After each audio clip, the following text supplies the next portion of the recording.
আসসালামু আলাইকুম। বাহিরে বসে কফি খাচ্ছি, আরেকটা কথা ভাবলাম আপনাদের সাথেও শেয়ার করি। আসলে আমরা যে ঘরে যে খাবারগুলো খাই এগুলো যে কত সুস্বাদু, কত ইয়াম্মি, কত হেলদি, মাঝে মাঝে বাহিরে আইসা বাজারের জায়গায় এসে না খাইলে তা বুঝি না।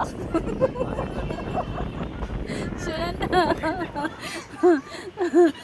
এখন আমি প্রতিদিন এক মগ করে কফি খাই ঘরে, আলহামদুলিল্লাহ। এখন কথা হচ্ছে, তো আজকে ভাবলাম মেঘলা মেঘলা আকাশ, ঠিক আছে, ওয়েদারটা খুবই কুল কুল, তো ভাবলাম একটু কফি খাই বাহিরের। এনাম এই যে কফিটা খাই, মাশাল্লাহ, ওইটা একদম আমার ঘরের চেয়েও ভালো হয়, মানে আমি যেভাবে খাই কড়া করে। আর এখানে মনে হইতেছে নদীর পানি খাইতেছি, গাঙ্গের পানি ডাইলের পানি। না কফির স্মেল পাচ্ছি, না কফি থেকে তিতা ফ্লেভার পাচ্ছি, কিচ্ছু না গাইস।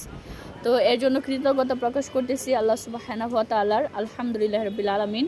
তিনি আমাকে খুবই খুবই খুবই চমৎকার ভালো কফি খাওয়ার তৌফিক দিয়েছেন, আলহামদুলিল্লাহ। আমি নিজে বানাইতে পারি ভালো কফি, আর এটা যদি না খাইতাম তাহলে ওটা বুঝতাম না। তো কিছু কিছু তিক্ততা জীবনে আসা দরকার আছে, আমরা যে কত ভালো আছি, কত নিয়ামতের মাঝখানে আছি সেটা বোঝার জন্য, তাই না জ্ঞানী মানুষ?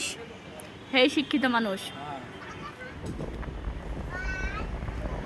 10 কথার 1 কথা আজকে আপনার একটু বেশি সুন্দর লাগতেছে।